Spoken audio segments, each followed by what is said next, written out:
কালকে যে আমি একটা সালোয়ার বানিয়েছিলাম সেটার ঝালর বানাবো।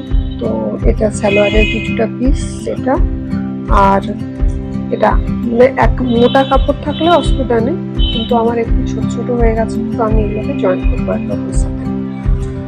এটার সাথে এটা, এটার সাথে এটা জয়েন করে নেব। জয়েন করে নেওয়ার পর এটা এইভাবে হবে, ঠিক আছে। এটার পরে এটাকে ফোল্ড করে নিতে হবে।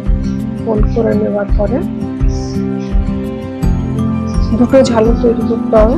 তো এটা ফোল্ড করে নেওয়ার পরে আমি এটাকে দুভাগ প্রথমে করে নিব, কেটে ফেলবো এখানে।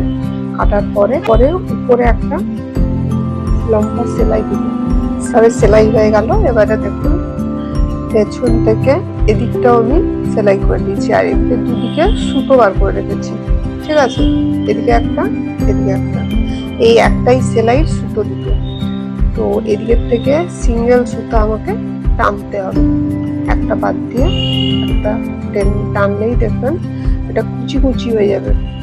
দেখুন, তো আস্তে আস্তে একটু টানবেন যেন সুতোটা না ছিঁড়ে।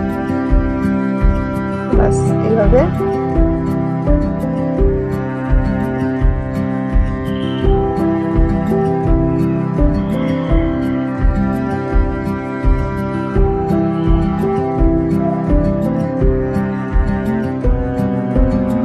টানার পরে এটাকে ধরে এভাবে ধরে দুটোকে মিলিয়ে একটা সেলাই করে দিতে হবে। এখান থেকে একটা সেলাই করে, সেলাই করলে এটা ঠিক এইভাবে হয়ে যাবে। দেখছেন কত সুন্দর লাগছে। এরপরে এটা ওই সালোয়ারের একদম কোনাটায়, একটা কোনায় সেলাই করবে, আর এর উপরে একটা পুঁতি অ্যাড করবে। এটা ঝুলন্ত অবস্থায় দেখতে খুব সুন্দর লাগবে।